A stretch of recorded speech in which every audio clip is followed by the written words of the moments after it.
सहनावतु सहनौ भुनक्तु सह वीर्यङ्करवावहै तेजस्विनावधीतमस्तु मा विद्विषावहै। ॐ शान्ति शान्ति शान्तिः।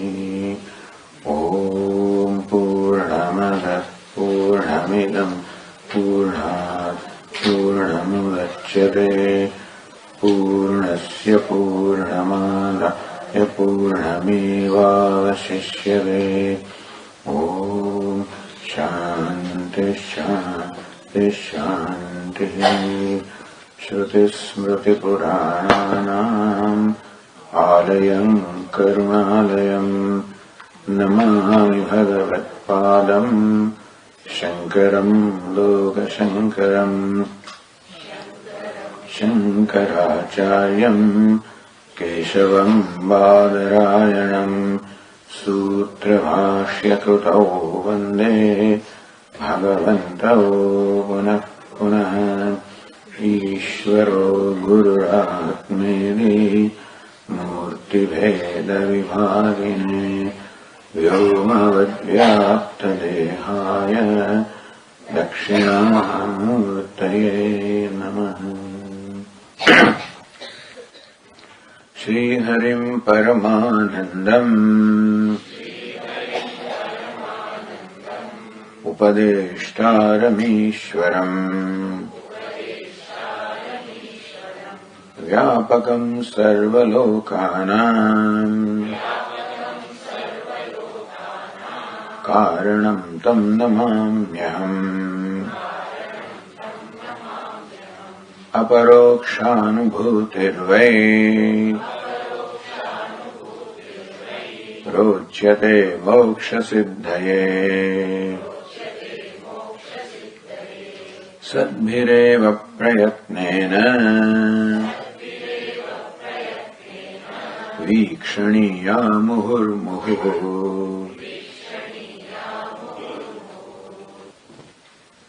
So verse 29, 30 about. स्वदेहे शोभनं सन्तम् पुरुषाख्यं च सम्मतम्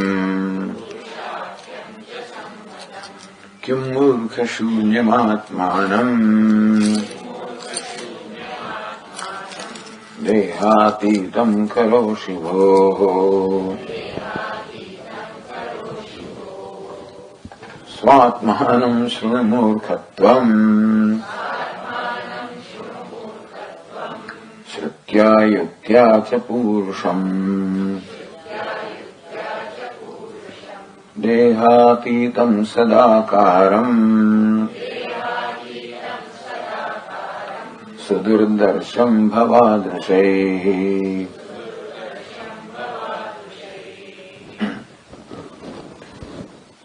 So this is the common difficulty that there is between the believers and non-believers.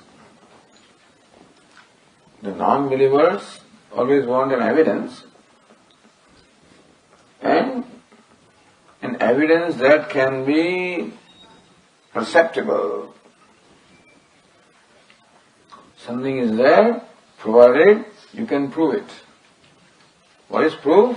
You can provide evidence. What kind of evidence?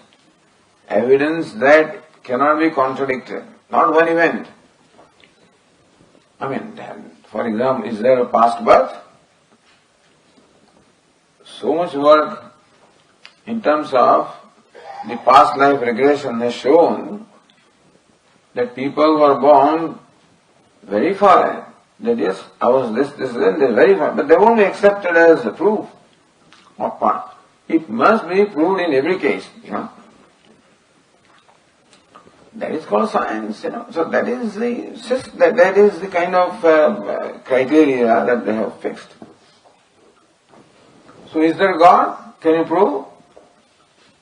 Yes, God is so kind, so that, what do you mean God is kind? Look at what's happening there. How can you claim God is kind? God is created. Who is created? Who says somebody is created? It just evolves by itself. So, the point is that there is no proof of the kind that the so-called rationalists are seeking. The religious people cannot provide that proof. And therefore, they never accept it. So therefore, this kind of battle is going on forever. So Charvakas, the materialists, are the people who are like that, who want a physical evidence. They want an evidence which is perceptible, experienceable, and then that can be consistent.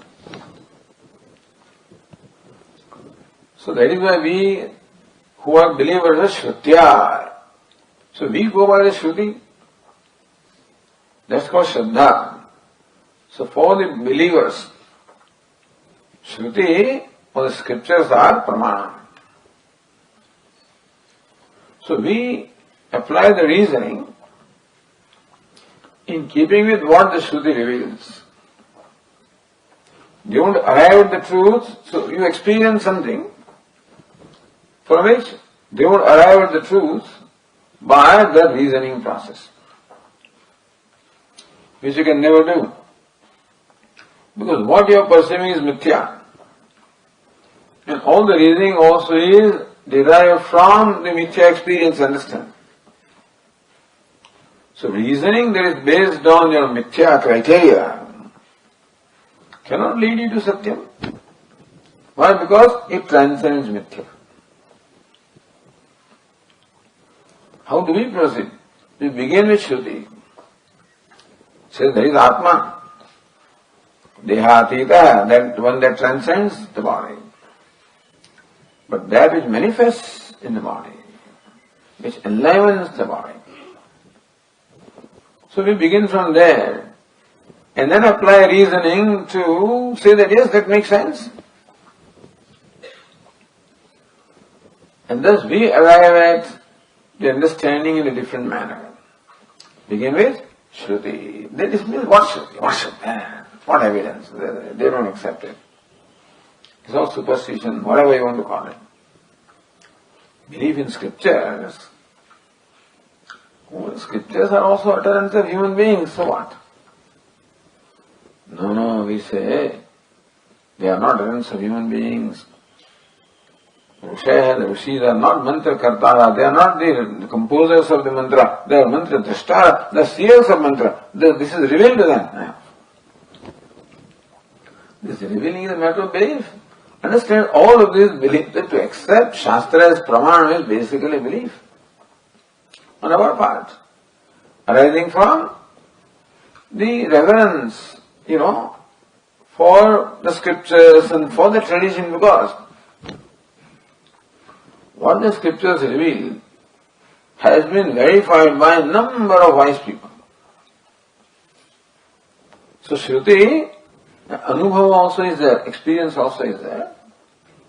And Yukti, what the Shruti says, can explain your life.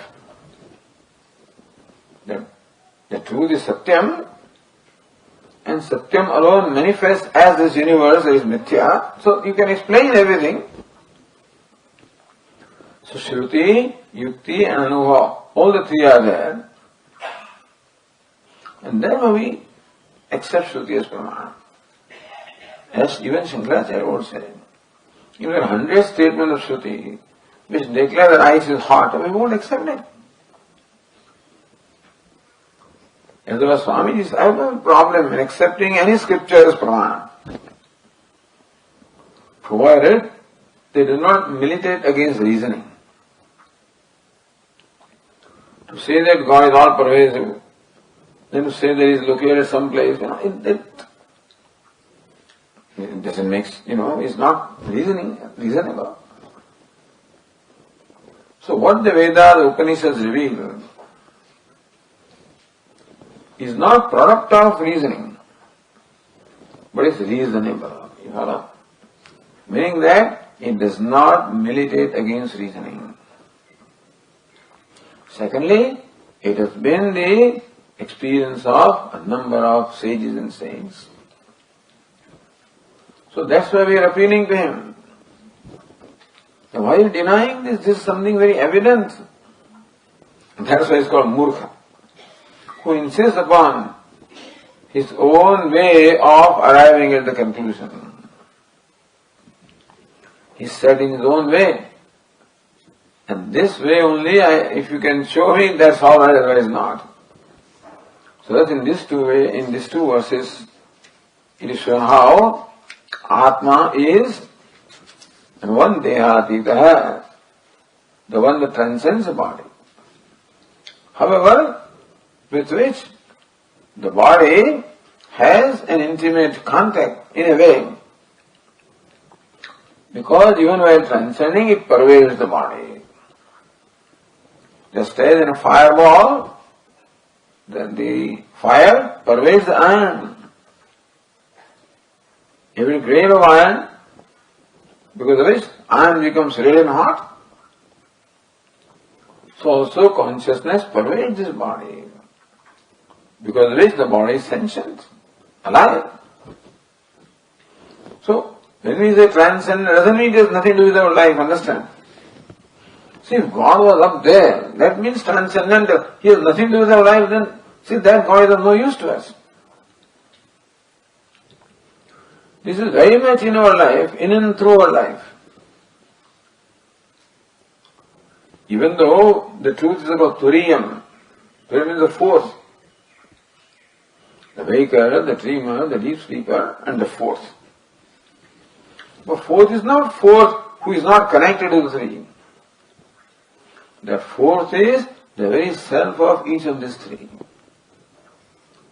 These three, the waker, dreamer, sleeper, could not have it unless that is. So he is not tatastha, meaning that he is totally unconnected. He is all the time experienced. Even though he transcends everything, still all the time the self is experienced. In fact, Vedanta will say that what you are experiencing is only self. There is no such thing as non-self to experience. Anyway, so that's how we proceed with this here. So then, Shrutya Yuktya Cha Purusham. Now the next verses tell us how Shruti and Yukti. Shruti, the statements of the Upanishads.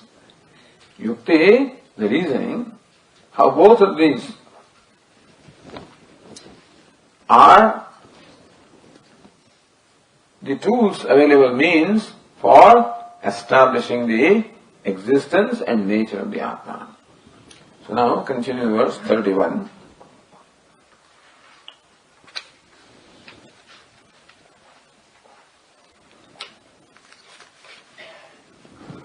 Aham shabdena vikhyatah eka eva sthitah puman eka eva sthitah parah sthulatvanekatam praptah katham syad dehakah puman.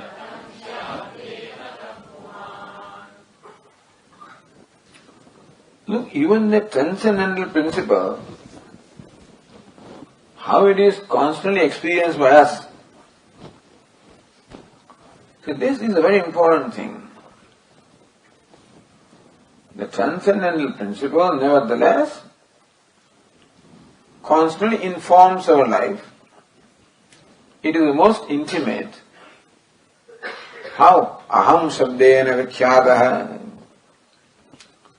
Vikhyatah, prasiddha, experienced by everybody. See, Atma that you are denying, in fact, is vikhyatah, is experienced by everybody. How? Aham shabdena. So, that Atma is experiences I. So, it's interesting, even though it transcends the body, It is transcendental principle and still it is experience. You know why?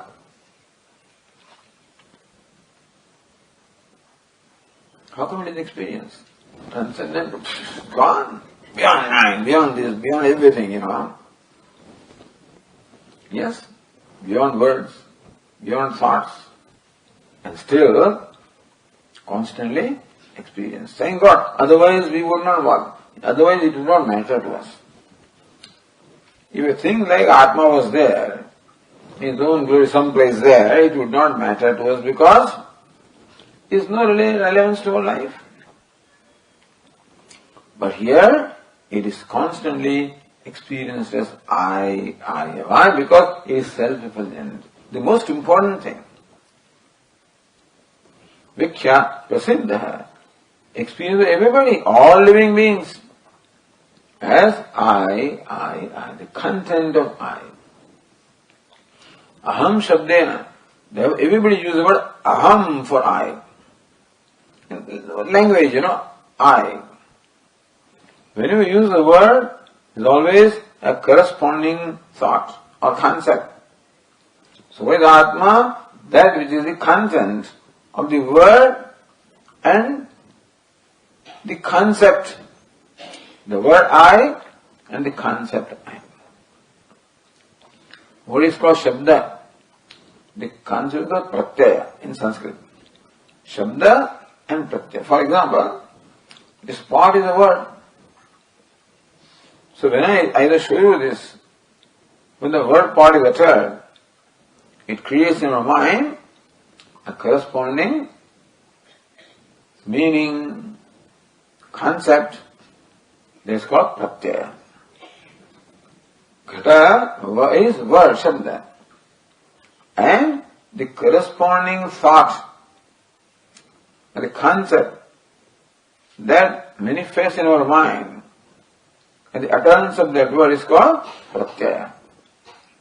Pratyaya means the concept or cognition of the thought. So Shabda always goes with Pratyaya. A word has to create a corresponding concept in our mind. Oh, what did he say, Swami? I didn't understand. That is also a concept. If I uttered a word which you did not understand, then also it has done something. Word will have effect on the mind. That's the power of the word. So everybody uses the word I, or aham. What in that language? Aham. And by that word we understand something, By the word I understand. What do I understand? Myself. Not just the word. Shabda and Pratyaya. The corresponding understanding, knowledge is what? It is myself.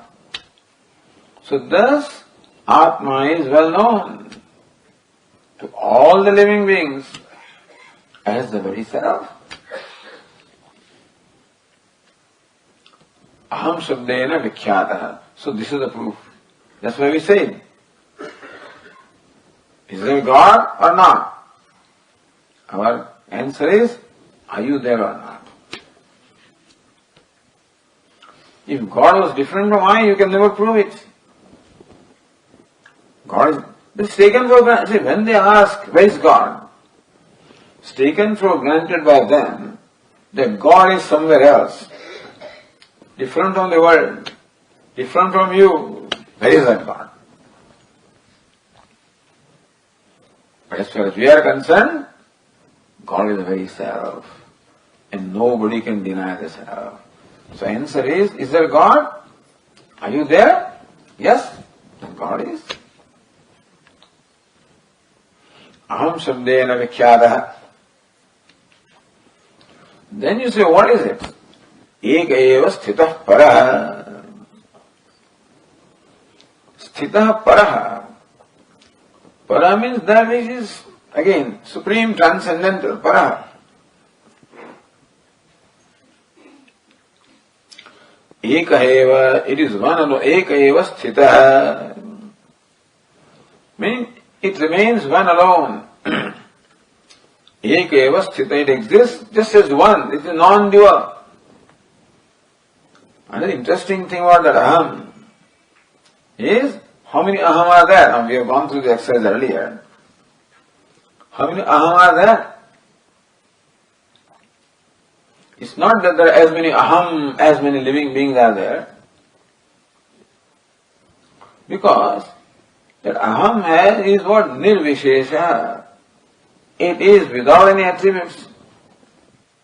The self is without any attributes. Why? Because it objectifies, it eliminates all the attributes.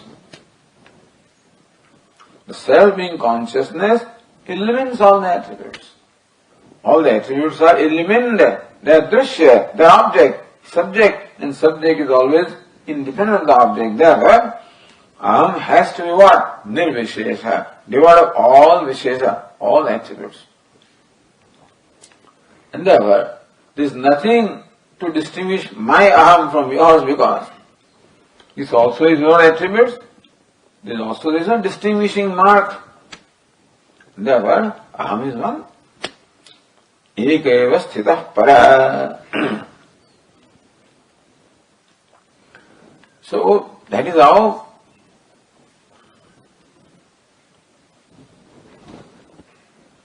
स्थूलस्तु अनेकतां प्राप्तः.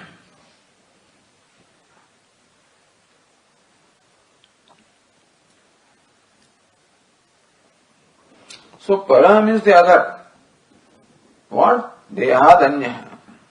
The self that is different from the body is nevertheless constantly experienced by everybody as I.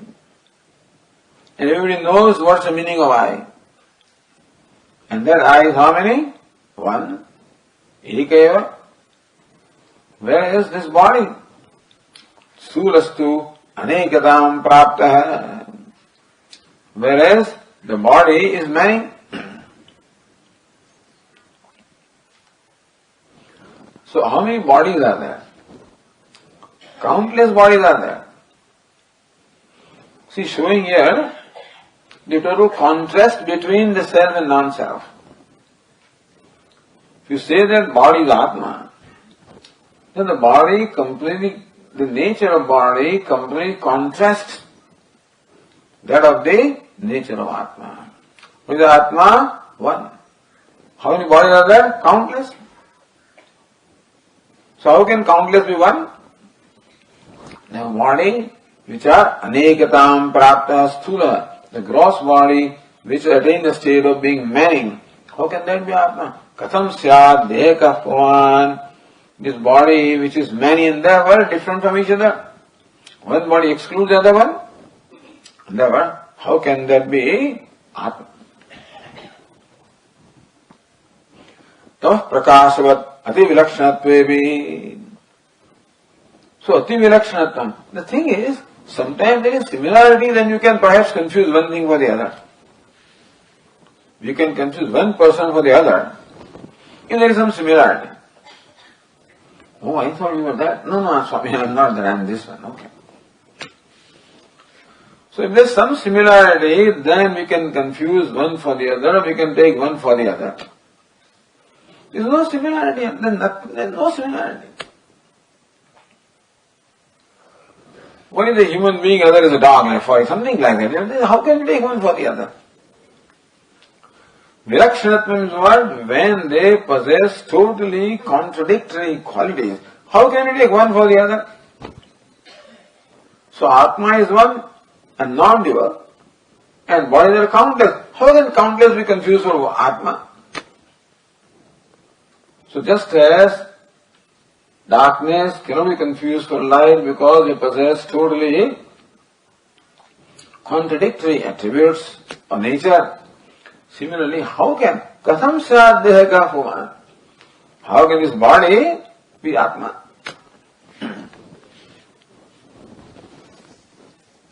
Alright, so you say that paraha, the Atma is completely distinct from the body. Its characters are completely different. In what way? That is being sold now further. How do you say that Atma is different from the body? aham drashtudaya siddha deho drishyataya sthitah mamayamiti nirdeshat katham sya deha kah puman. So all of these are meant to help us become free from this idea that is deeply rooted. What is the idea? I am the body. That I am the body is an idea deeply rooted because of identification of the body. And that identification, when did it start? It is beginning as.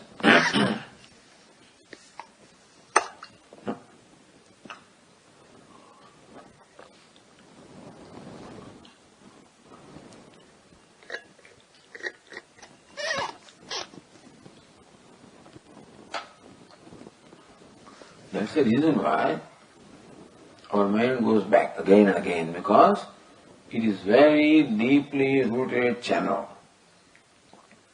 Habitual pattern of thinking and concluding that I am the body. So we will keep on challenging the mind. Even if you don't talk to any other fellow, we can talk to our own mind. It's not somebody may say body is Atma, but our own mind keeps saying. Oh mind, how can you say you are the body? Aham drashtutaya sthita siddha. It is very well known that the aham or the self or the atma or I is drashta, is subject. There is no doubt about that. That the I is subject, there is no doubt about that. We know that I am subject and everything that I am aware of is object. Then, deho drishyataya sthita. The body is very much the object of my awareness. Is not so? Aware of my hands and legs, my body.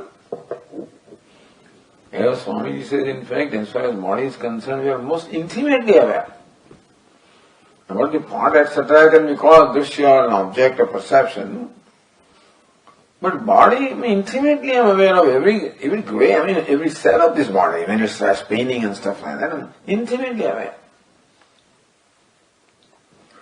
Meaning that there can be no doubt in anybody's mind that body is the object of experience. That I am the experience of the body. I feel the body. I see the body. I hear the body.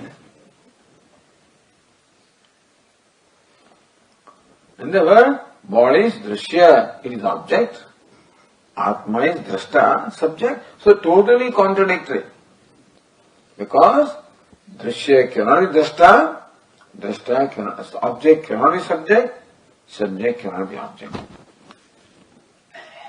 But Swami, we see you. You claim that you are a subject and we see you. So you are object. But what you see is what? Only this body. You cannot see the self. Self, that is consciousness, cannot be objectified. So even when we think that we see you, all we see is what? The objectified aspect of the body. The Atma, this consciousness that is free from all attributes, can never become the object of perception. Deho drishyataya sthitah. Thus the body obtains the drishya, the object. Further, mamayam nirdeshat.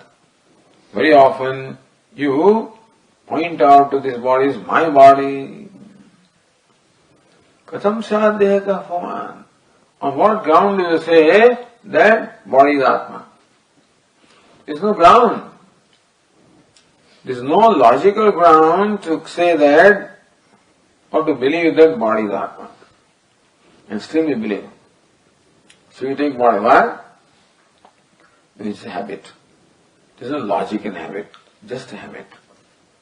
Habit created by ignorance. So habit created by ignorance is that by which I habitually identify the body and call the body as I. So there we're addressing again and again. One address is not enough. Our Swami says, don't gloss over it. The Shastra doesn't gloss over it, you are not the body. It's not enough.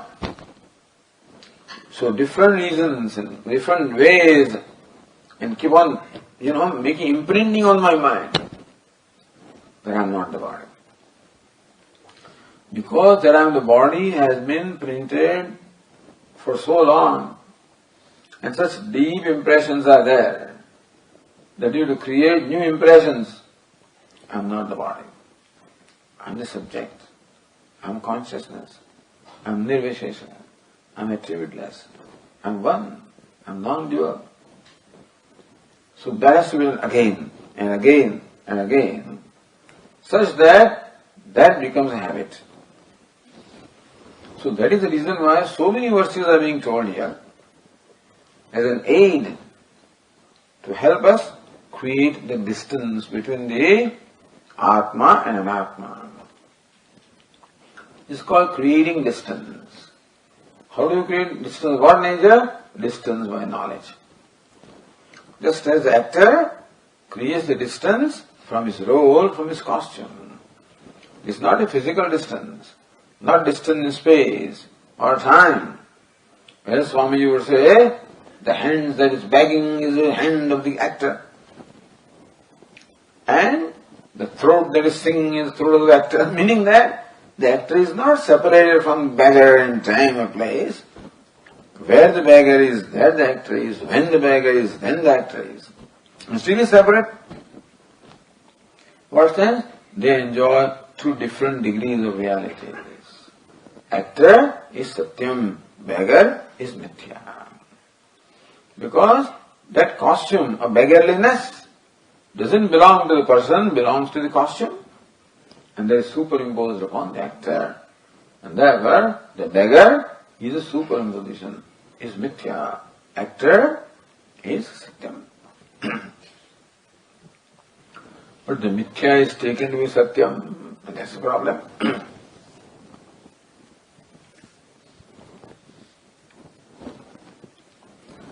Evam uvayo vailakshanye sati. In this manner, when the body and the Atma are completely opposed in characteristic, how can one be the other? How can the body be the Atma? Then further, aham vikarahinastu deho nityam vikaravan iti pratiyate sakshat katham syad deha kah puman. Again, aham vikarahina. I am without vikara means change. I am changeless. So this is also important. The I, which I am, the changeless I. Usually when we use the pronoun I, we already mix up the two things. The Atma and Anatma are already mixed up when we use the pronoun I. When you say I, means what? I am a Swami. I am so and so. So that's how we use the pronoun I, but no. We said here, in the I also there is a changing aspect. So what is the true nature of I? That it does not change. Therefore, the I, as I know today, is a combination, union of the subject and object, the drashta and druk and drashya. From that, the drashya part is to be removed. That's why all this discussion here. Aham vikarahinastu. I am changeless. How do you say that? Because I am the witness of all the changes.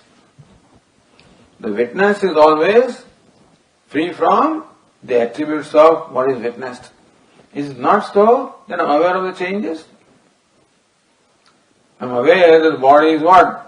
As Lord Krishna says, Dehinosmin yathadehe kaumaram yavanam jara. Just as for the indweller, kaumaram childhood, yavanam youth, jara old age, decrepitude. All of these are the states of the body.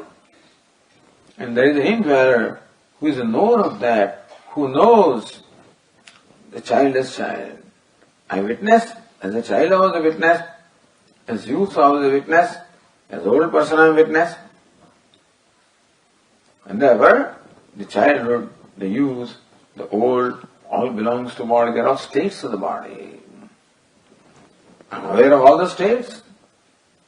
Because I say, I who was a child, I was a grandchild, I am grandfather. We say that, isn't it? Oh, Swami says, do you know something? When the grandparents, father, some talks with the little children, you know something, when we were like you, at that time ghee was available in 4 anna, something I don't know. These days ghee means this clarified butter, may cost 500 rupees a kg. 1 rupee a kg. These days you get married in half an hour, there is a package, marriage, you know. We took 7 days. So that's how the grandfather talks to a grandchild. How can he talk? Only when he remembers what he was as a small little boy. So he knows, I was a boy, I was a youth, I was a middle-aged person, I am the old person. And I is a witness of all the different states, and is different, I is different from them. So thus, I am the witness of all the changes taking place in the body. The one who witnesses the changes, himself is changeless. Aham vikarahina deho nityam vikaravan. The body is constantly changing. There is not a moment that it is the same. Although to us it looks like I am the same. But when you meet me after 5, oh Swami, wow! All your hair is grey hair. Oh, you see some, wrinkles here. They recognize. I think that I am the same. No. Hair did not become grey overnight. Every moment is becoming grey, understand? The wrinkles did not come overnight. Constantly they were growing.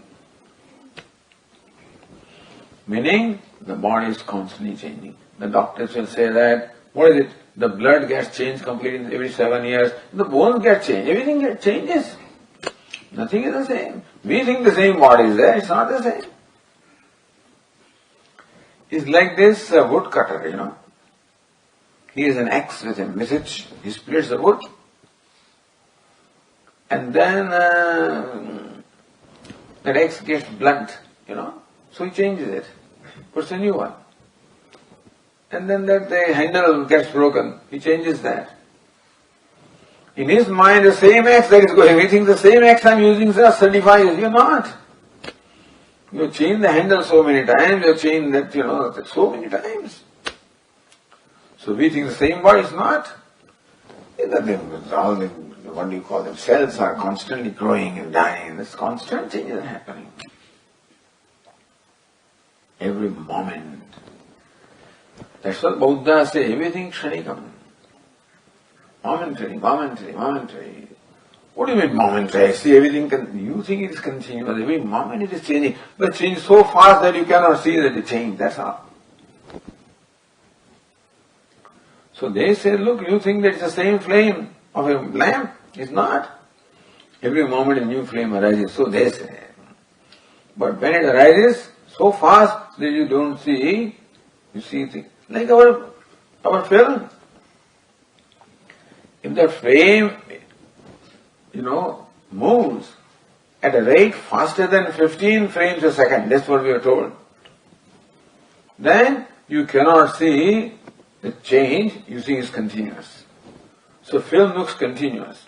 It is not made of hundreds, thousands of frames. Similarly, body is constantly changing. Not only that, I am aware of the change. The aware must be different from the object of awareness. I am aware of all the changes that I am changeless. Iti pratiyate sakshat. This is something that is anubhuyate. Sakshat pratyaksha pramanena. That body is constantly changing. I don't need to verify from somebody else. It is my own experience. And the experience is different from what is experienced. Therefore, how can this body, changing all the time, be Atma that is changeless? So yuktya. Earlier shrutya, yuktya.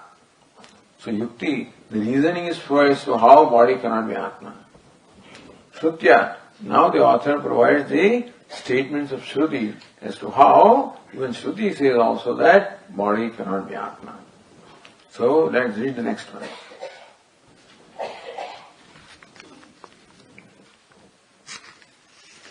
Yasmat paramita shrutya taya purusha lakshanam vinirnitam vimudhena katham syad deha kah puman.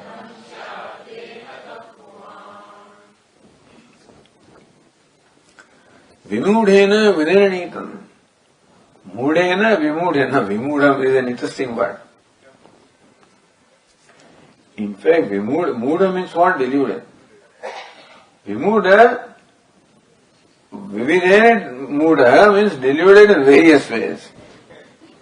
Ahankara vimudhatma kartamita vinyate. It is the body, Lord Krishna says, the body, mind, sense complex that performs all the actions. But the fellow is totally deluded, variously deluded, thinking that I am the doer. So vimudha normally is used in the sense of one who is very, very deluded. Here, vimudhena, so that is the scholar, this is how sometimes the learned people do. They throw you off. So here, vimudha is an interesting word. Vigata mudha bhavena. We also can be Vaividya, we can be Vigata. So Viraga, Vigata hai, Raga hai, Yasmat sa, Viraga. That from which the Raga has gone away. So Vimudha, that from the Moha has gone away. So he is wise. So yeah, Vimudha is what? Wise. So Vimudhena, by the wise. So Vinirnitam, in fact, it is ascertained. What? Purusha Lakshanam Vinirnitam. It was the wise that Lakshanam, the characteristic of Atma, has been ascertained. With what? Shrutya. On the basis of Shruti. Meaning wise people have ascertained this nature of the self based on the statement of Shruti. Shrutya Purusha Lakshanam. So this Vinirnitam also, Shrutya Purusha Lakshanam Vinirnitam. Which Shrutya? Yasmat Param iti Shrutya. That's in quote. Yasmat Param. Iti in Sanskrit means quote. Because we don't use, in that. Yasmat Param. Only that part is quoted here. So Yasmat Param iti Shrutya.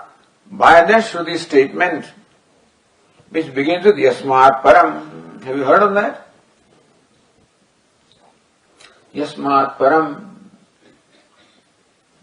Yasmat Param na paramasti kinchit.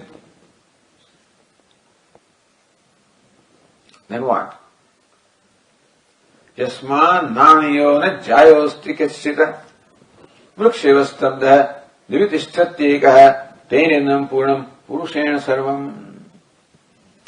Yasmat paranna paramasti kinchit yasman naniyo na jayosti kachita vruksheva stabdha divitishtatyekah tenenam purnam purushena sarvam.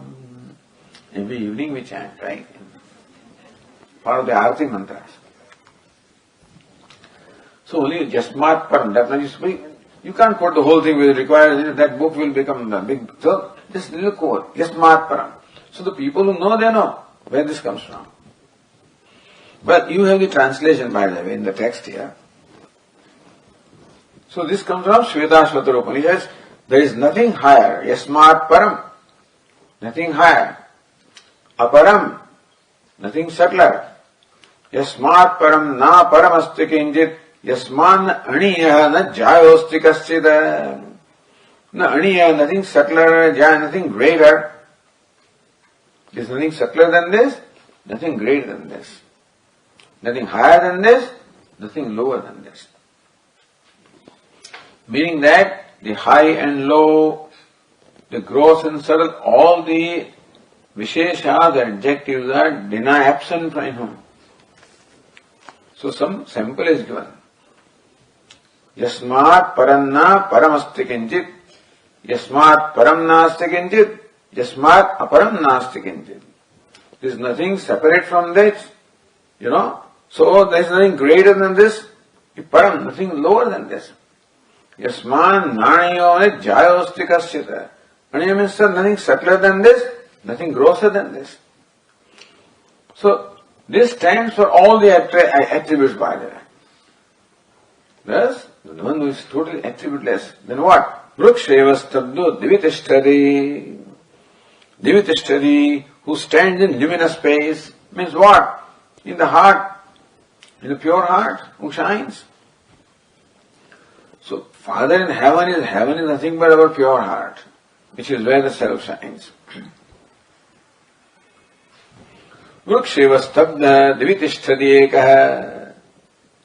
Tishtati, in a luminous space within the heart, pure heart, Tishtati obtains as Devi is a vruksha. It's like an immovable, like a tree, means changeless as a tree. Tenedam purnam purushena sarvam. By that Purusha, all of this is pervaded. That all pervasive self is shining in my heart as the very I, as the very changeless witness, of which there is nothing higher, nothing lower, nothing subtler, nothing grosser. There is one non-dual. So this is how Purusha, the person, the Atma is described by the Shruti. Jasmat Paramidishutya, by the Shruti statement, by the Upanishad statement, Purusha Lakshanam Vinirnitam. The Lakshanam, the character of Purusha, the Atma, Vinirnitam, is very well ascertained. There is no doubt at all. The statement of Shruti, there is no doubt about the nature or characteristic of Purusha or the Atma. And then also, Vimudhena Vinirnitam. That again is made a matter of experience by the wise people also. So both is, the wise people ascertain this nature of Atma based on the Shruti. So Shruti has ascertained this nature of Atma, and the wise people have ascertained the nature of Atma based on the Shruti, and of course based on their own experience. If this is so, katham sadhya puman, how can him? So, or vimudhena. So that is another, this Tikakara says.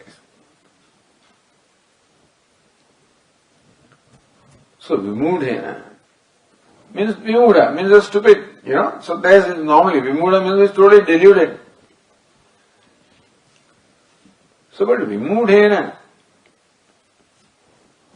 So vimudhanam inahiti vimudaha, Vimudhena is a sambodhana.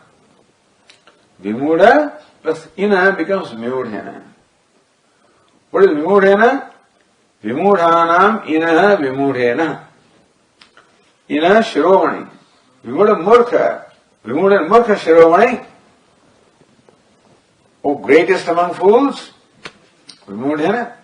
Katham sadhya puman. With all of these evidence right in front of you, how can you say that body is Atma? All right, that's so. One statement is that, so what? He says, no, na keval anaya eka shrutyam nirnitam.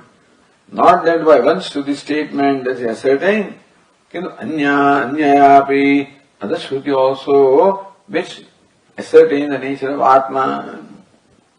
So go to the next one. Sarvam Purusha Eveti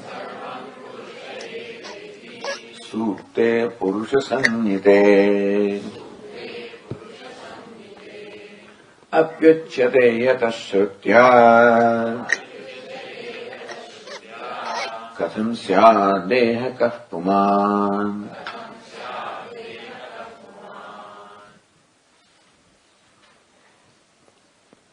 Purusha eva, have you ever heard of this? Purusha evedagum sarvam yad bhutam yaccha bhavyam utamrutatvastheshana yadannena tirohati. So Purusha eva, that much is quoted. Purusha evedagum sarvam. So for you have the translation. Purusha evedam sarvam. This Purusha is verily all this manifested world. Purusha eva idam sarvam. Purusha alone is all this. What? Yad bhutam yaccha bhavyam. What was in the past, what is in the present, what will be in the future, all of this is nothing but Purusha, the Paramatma.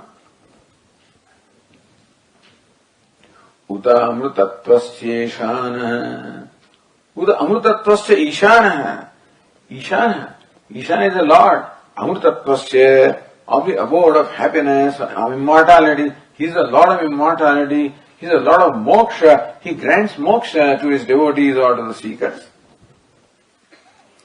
Yadannena atirohati. He comes down annena as this transcendent world. So the one that is transcendental, who blesses his devotees with moksha, nevertheless comes down here as anna means what? As that can be eaten, experienced, as a transcendent world. Otherwise nobody would know he is there. So understand that our God is not only transcendental, he is also immanent. He not only transcends everything, but at the same time he pervades everything. As all pervasive, he is constantly experienced. So, what is the object? All pervasive Lord. Who is subject? The transcendental Lord. You follow? Idam sarvam is Purusha.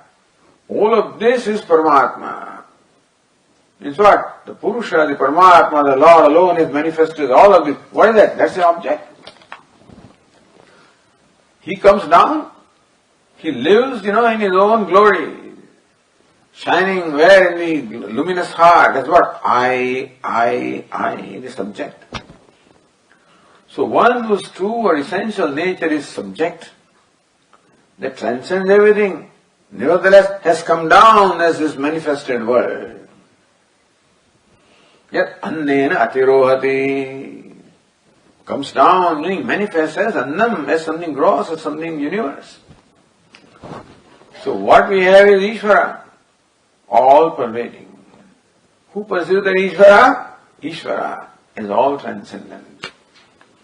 Kalpayatyatma, so Manduka Karika says, Kalpayatyatmanatmanam atma devasvamaya tade saeva buddhite vedan iti vedanta nischaya.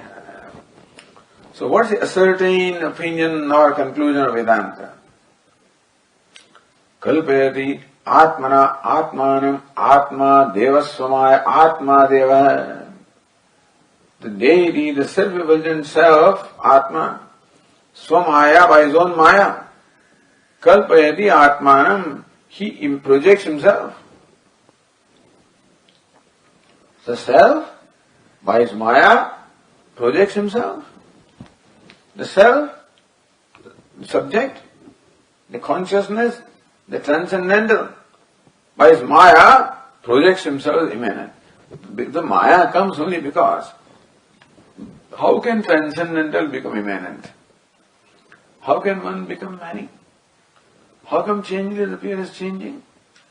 How can the one who is without attributes become full of attributes? How can? Only Maya. Meaning that it doesn't make sense. See, he is a cause and this is the effect. Then cause must have the potential of the effect. The effect that the universe is all many, then the manyness must be in the cause. It's not there. The universe with effect has all attributes, that follows without attributes, meaning that there is no connection whatever between Atma, that is the cause, and universe the effect. So how does it come out? Maya. Meaning what? There is no real creation. Meaning what? It is just the appearance. Not that there are so many attributes, there is nothing, all there is attributeless, appearing as attribute, possessing attributes. So all there is one. Saya udyate vedan, the self, by his own Maya, has projected this, and then what? As an object, so as subject, object, then he alone, buddhate, He alone interacts with this universe, with himself. So how many entities are there? And therefore, the self interacts with the self. So one of the famous sayings in Gujarat says, Brahma lataka kare, Brahma paase. He sings, Jagene joto jagat dise nahi, ungama atapata bhogavase. He says, when I wake up, I don't see the world, which I saw in the dream. Ungama atapata bhogavase. When I was sleeping, when I was dreaming, atapata, variety of experiences were there. When I wake up, I don't see it. Chitta Chaitanya Vilasa Tadrupana. What was that? Chitta Chaitanya Vilasa. It was nothing but Vilasa, nothing but the glory of this one consciousness. So not only a dream, this in itself is what? The one glory of that consciousness. Where the self interacts. Brahma Lataka Kare. The Brahman alone is interacting with Brahman. Lataka Kare is place. Brahman alone plays with Brahman. That's what the Shruti says. Katham syadeha ka puman, then how can this body be Atma? When Shruti very clearly ascertains this.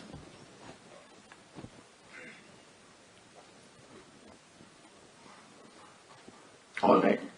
And you have some other statement of Shruti? Yes, we have. So next one says, Asangah Purushah Prokta Bruhadaranyake Picha Anantamala Samslishta Katham Syadeha Kah Puman. So now even saying, so Purusha Sukta, so earlier also they told us where it comes from. Purusha Sannidhe Sukte, in a hymn called Purusha Sukta, this was said, Bruhadaranyake Vicha. In the Bruhadaranyake also, what is it? Asangoyam Purusha. Say, Tat Kinchit Pashyari, Anandvagatastena Bhavati, Asangoyam Purusha. So Bruhadaranyake Upanishad shows how Atma is Asanga, is unconnected. Is Asanga. No Sangha. Sangha means what? Connection, attachment, relation. Unrelated, unconnected, unattached. It's most amazing that in spite of remaining in the midst of this body-mind-sense complex, he is completely unattached. While giving the Satta Spurti, while giving the existence and the life to this body-mind-sense complex, during the midst of this body-mind-sense complex, Upadrashtānumantāca, being the closest witness, and still he is completely unconnected. That is called the glory.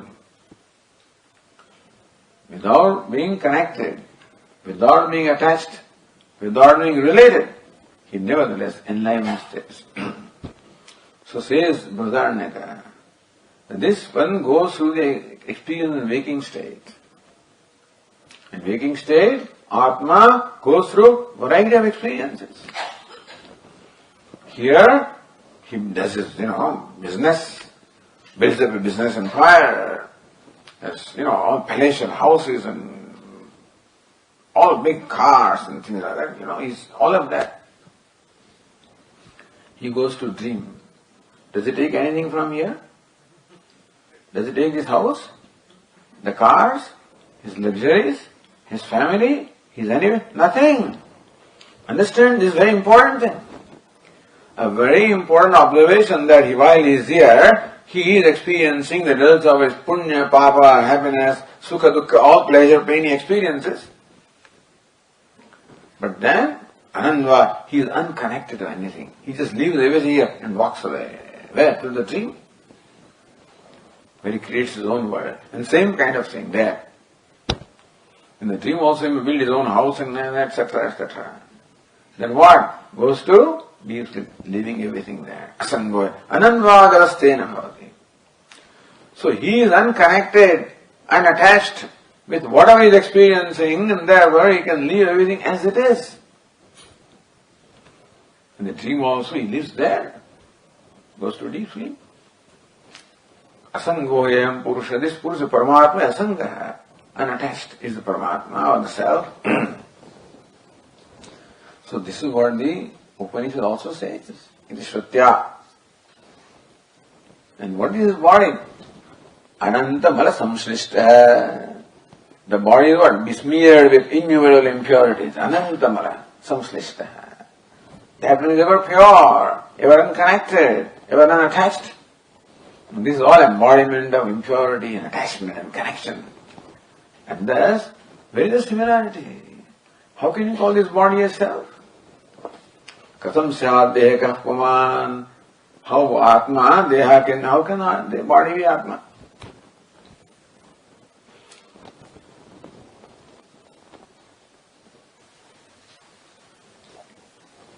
Alright, we'll continue.